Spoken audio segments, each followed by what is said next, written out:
जुन्या पेन्शन योजनेसाठी म्हणून राज्य सरकारी कर्मचाऱ्यांनी आजपासून संपाचं हत्यार उपसले। मध्यरात्रीपासून कोल्हापुरातल्या सीपीआर रुग्णालयातील आणि शासकीय मुद्रणालयामधील कर्मचारी संपावर गेलेत। जोवर मागणी मान्य होणार नाही तोवर काम बंद आंदोलन सुरूच राहणार आहे असं कर्मचाऱ्यांनी स्पष्ट केले। संप काळात सीपीआर रुग्णालयात दाखल होणाऱ्या सिरियस पेशंट्सवर हजेरी न मांडता उपचार करू अशी भूमिका कामगार समन्वय समितीने घेतली आहे। त्यामुळे या गंभीर रुग्णांसाठी हा काहीसा दिलासा आहे। दुसरीकडे छत्रपती संभाजीनगरमध्येही घाटी रुग्णालयातल्या परिचारकांनी बेमुदत काम बंद आंदोलन सुरू केले। यामुळे रुग्णसेवेवर परिणाम होऊ शकतो। दरम्यान कर्मचारी संपावरून नाना पटोलेंनी राज्य सरकारवर टीका केली आहे।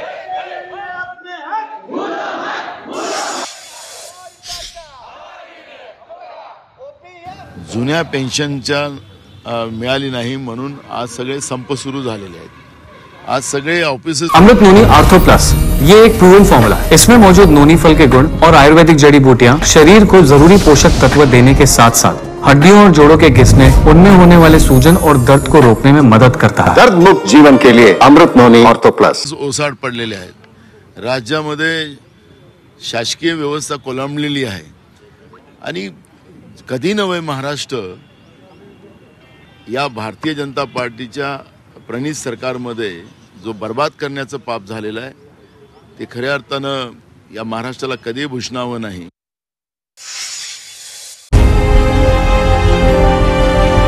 विकासाचा ध्यास म्हणजे